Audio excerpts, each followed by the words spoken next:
Aos amigos do Portal da Biografia, o meu nome é Valderez Antônio Bergamo Silva, eu sou historiador e me coube a tarefa de falar um pouquinho, algumas coisinhas sobre um brasileiro extraordinário.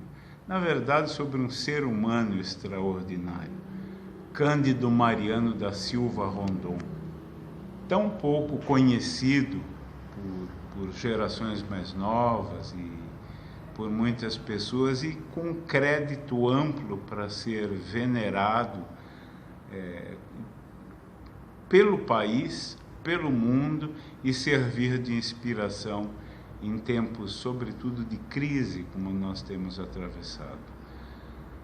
Cândido Mariano nasceu em Mato Grosso, no lugarejo, uma cidadezinha de Mato Grosso que se chamava Mimoso, e hoje é Santo Antônio do Leverger, no ano de 1865, ali perto da Guerra do Paraguai, naquele período. E já veio a este mundo praticamente órfão, porque o pai morreu antes do seu nascimento e a mãe pouco depois do seu nascimento, de maneira que ele foi criado por uma avó e por tios, por um tio, especialmente, que era capitão da Guarda Nacional, e que zela pelo menino e o encaminha para os seus estudos ainda em Cuiabá, no Liceu Cuiabano, com professor particular. E que mais tarde vai encaminhá-lo ao Rio de Janeiro para que ele tivesse uma chance de entrar para a escola militar da Praia Vermelha, que era a ambição de todo jovem que nascia na província naquele fim de império.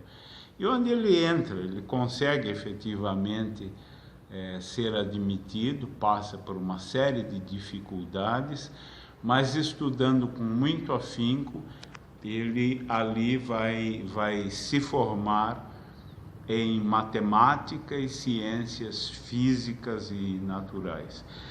Apesar de que deve-se dizer que aos 16 anos de idade, Rondon já era professor primário, era precoce, né?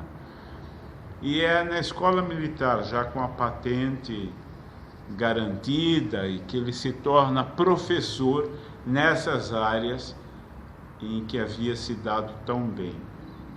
E um aspecto da sua formação essencial vem dali, desse tempo em que ele conviveu com Benjamin Constant e com outros republicanos históricos, porque ele se torna um positivista, um membro da igreja positivista, inclusive, que foi criada, foi concebida pelo francês Auguste Comte. E o positivismo propõe a supressão de tudo aquilo que ultrapasse o humano. Então não há santos, não há uma deidade, não há uma divindade. Eles são substituídos pelo senso do bem comum e por grandes homens que prestaram serviços à humanidade. É fácil fazer um link com a bandeira brasileira, que é uma extravagância no mundo, digamos, uma raríssima bandeira que tem algo escrito, ordem e progresso, não é? Não é necessário escrever nada em bandeira, porque as cores e os desenhos usados na heráldica já fazem isso, mas a brasileira tem. Por quê? Porque o positivismo se calca num tripé, dizendo que é o amor por princípio, a ordem por base, o progresso por fim. Então essa é a explicação de por que nós temos essa inserção na bandeira. E que vai explicar muito da postura do futuro Marechal Rondon, então capitão e engenheiro do exército Rondon. O amor por princípio e a prestação de serviço à humanidade.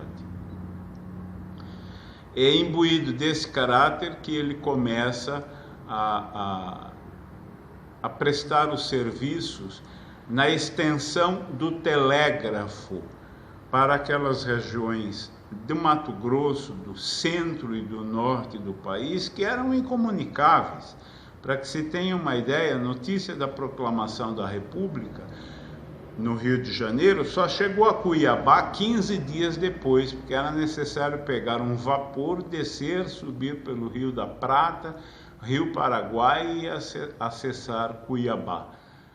Então a grande preocupação era vigiar fronteiras, estabelecer um diálogo entre dois Brasis, um Brasil do litoral e um Brasil de dentro, que não se falava, que não se conheciam, é um território habitado por índios, por muitas tribos ainda não contactadas, e o trabalho de Rondon será fantástico nesse sentido, porque primeiro como auxiliar de uma comissão de instalação de linhas telegráficas, e depois liderando pelotões, sucessivas expedições ao longo de décadas, estendendo o telégrafo, abrindo picadas na mata com a ajuda dos índios e estabelecendo essas estações de telégrafo, muitas das quais se transformaram em cidades hoje lá, retificando o traçado de rios, mapeando fronteiras do Brasil. Ele fez um trabalho de geógrafo, de antropólogo, registrando as várias etnias indígenas que encontrou, um trabalho de cartógrafo, um trabalho de cientista em várias acepções da palavra, para que se tenha e estabeleceu a ligação telegráfica com o Araguaia, com o sul de Mato Grosso, mais tarde até o Acre, o sul do Amazonas, para que se tenha uma noção resumida do que esse homem fez em 40 anos de atividade. Ele percorreu a pé com os seus seguidores, ou em lombo de mula, ou em embarcações precárias, nada menos que 77 mil quilômetros, ou seja, quase 2 vezes a circunferência do planeta. Estendeu mais de 2.000 quilômetros de linha de telégrafo, 28 estações telegráficas. É uma obra gigantesca, monumental, que se tornou reconhecida mais amplamente ainda no mundo quando ele é designado para acompanhar o ex-presidente dos Estados Unidos, Theodore Roosevelt, em 1913, numa expedição de 1 ano, que saiu do Rio Paraná e subiu pelo sertão brasileiro e se tornam amigos, a ponto de Roosevelt, vendo a capacidade de comando, a simplicidade, a devoção de Rondon, Roosevelt diz uma frase notável, né? Que a América tinha 2 obras ciclópicas para apresentar ao mundo. Uma ao norte, que é a abertura do Canal do Panamá, e outra ao sul, os serviços prestados por Rondon. E como falar do Marechal Rondon sem falar do seu amor aos índios? Amor, sim, aquele amor positivista. De onde terá vindo isso? Talvez do fato dele ter sangue indígena. Ele tinha sangue bororo, terena, por conta das suas avós. Nunca permitiu que o índio fosse morto, acossado, assustado.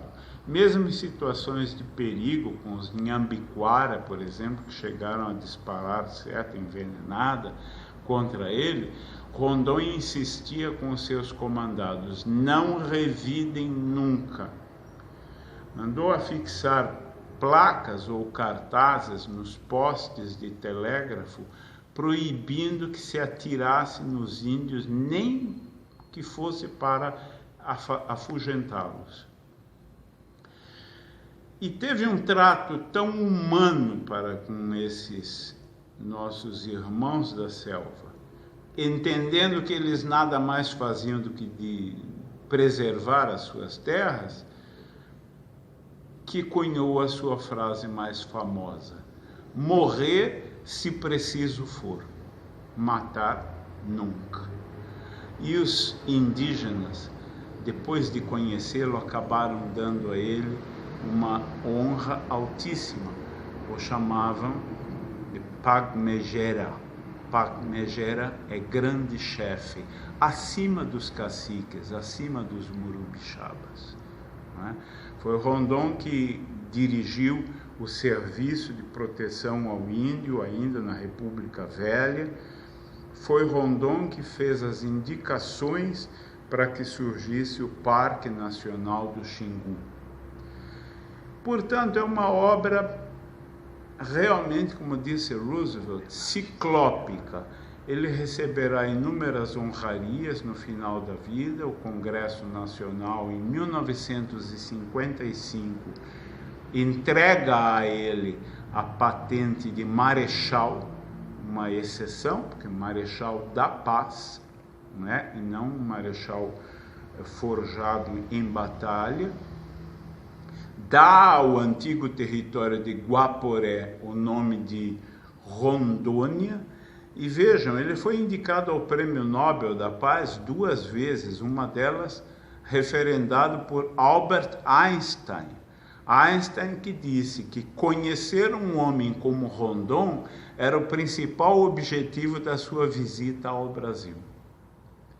Então, morreu cego em 1958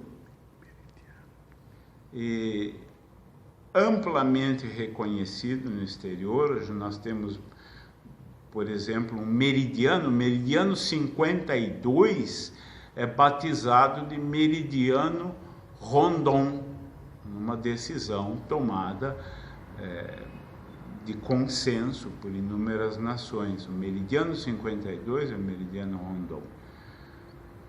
Então, um brasileiro que se coloca não na condição de benfeitor da nação, mas é muito seguro, muito simples dizer, é um brasileiro que foi um benfeitor da humanidade, alguém que dignificou a humanidade. Isso que eu disse aqui é pouco, são pinceladas sobre esse homem que hoje temos aí. Muita gente fala, eu vou pegar a Marechal Rondon, vou dirigir pela rodovia Marechal Rondon. Mas se você perguntar, você sabe quem foi Rondon? Você sabe o tamanho, a real envergadura desse homem? As pessoas não sabem. Os brasileiros não sabem disso o suficiente. Mas fica a dica, aprofunde-se, pesquise um pouco mais sobre esse homem e veja que benfeitor da humanidade, que criatura que dignificou a espécie humana foi Cândido Mariano da Silva Rondon, o Marechal da Paz.